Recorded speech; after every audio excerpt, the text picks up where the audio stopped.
This video illustrates the efforts of a team of visualization and civil engineering researchers towards producing a high-fidelity visualization of the September 11, 2001 attack on the World Trade Center. The visualization had to be eloquent to the non-expert user. The simulation was placed into context by modeling and importing the buildings of the WTC Plaza, shown here in color, into a Google Earth model of Lower Manhattan. A finite element analysis simulation of the impact between the Boeing 767 and the top 20 floors of the North Tower was computed using a state-of-the-art simulation code.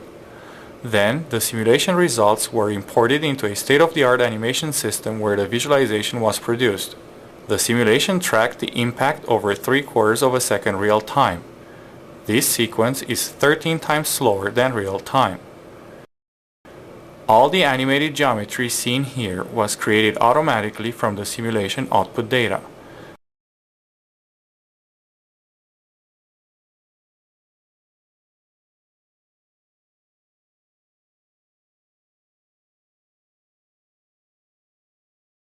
This sequence visualizes the aircraft trajectory between the facade and the structural core of the building. Notice the oscillation of the ceiling during the impact. This reverse angle shot visualizes the important damage sustained by some of the core columns. Using a camera with a distant hither plane, this sequence simultaneously visualizes the two floors that sustain most direct impact damage.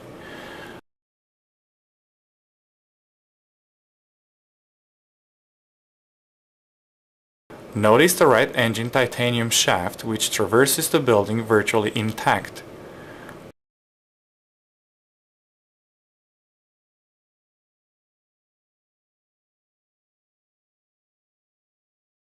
Plane debris re-emerges on the opposite face of the building. The jet fuel in the central and two wing tanks was simulated using smoothed particle hydrodynamics, or SPH. Nearby fuel particles were lumped together in the animation system, and the fuel was rendered with reflections and refractions using a ray trace material. Notice how the wing tank fuel disperses first, as the wings are considerably damaged by the facade. The core columns are essential to the structural integrity of the building.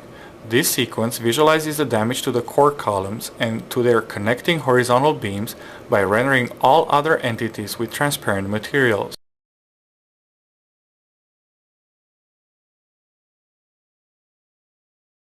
Here are the core columns exclusively. These sequences also turn out to provide a good visualization of the overall deformation of the aircraft as it enters the building.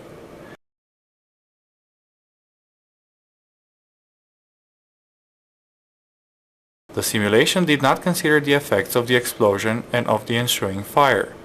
Here, the fuel particles were used in the animation system to automatically produce a plausible fire visualization. As can be seen in this side-by-side visualization, the simulation fuel particles control the fire computed by the animation system.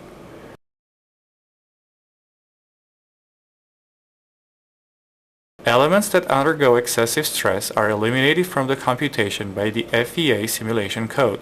These eroding elements correspond to entities that disintegrate, such as a slab of concrete turning into dust. Although they do not have much relevance from the simulation standpoint, eroded elements are important for the visualization.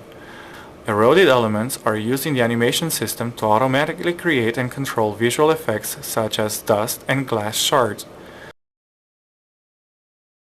The visualization produced leverages the strengths of a state-of-the-art simulation system, which models the interactions in detail based on physics' first-order principles, and of a state-of-the-art animation system, which produces a high-quality visualization of the simulation results.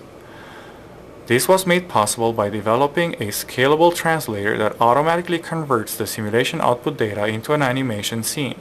The translator is general and reusable in the context of other simulations.